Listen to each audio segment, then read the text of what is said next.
మీ గుండెలంటే ఉండాలి నీ దేవుడి గొప్పతనం. ఈ దేవుడు అంటే ఏంటనుకుంటున్నారు? చెలువలో వెరాలాడుతున్న యేసు ప్రభు ఏమి శక్తి లేనివాడు అనుకుంటున్నారా? మీ ప్రభు అంటే దేవుళ్ళలో ఒక దేవుడు అనుకుంటున్నాడా? దేవతలకు దేవుడై ఉన్నాడు ఆయన.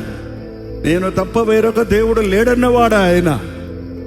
ఎక్కడ పడితే అక్కడ ఉండగలిగిన వాడు, మన ప్రార్థనలన్నీ వినగలిగిన వాడు, మనకు జవాబులు ఇవ్వగలిగిన వాడు, మనల్ని అందరినీ చూడగలిగిన వాడు, సర్వమును ఎరిగిన వాడు, మన హృదయ రహస్యాలు ఎరిగిన వాడు.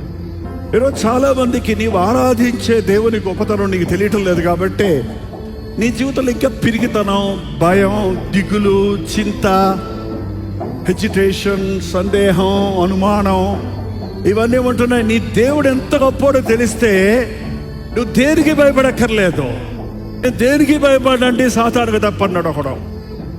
ఎవరికి? వాడు ఊడిపోయిన శత్రువు అండి. వాడిని ఎప్పుడో వాడి తల చితక కొట్టాడు ప్రభు శిలువ మీద. ఓడిపోయిన శత్రువైన సాతానుకు కూడా ఒక క్రైస్తవుడు భయపడని అవసరం లేదు.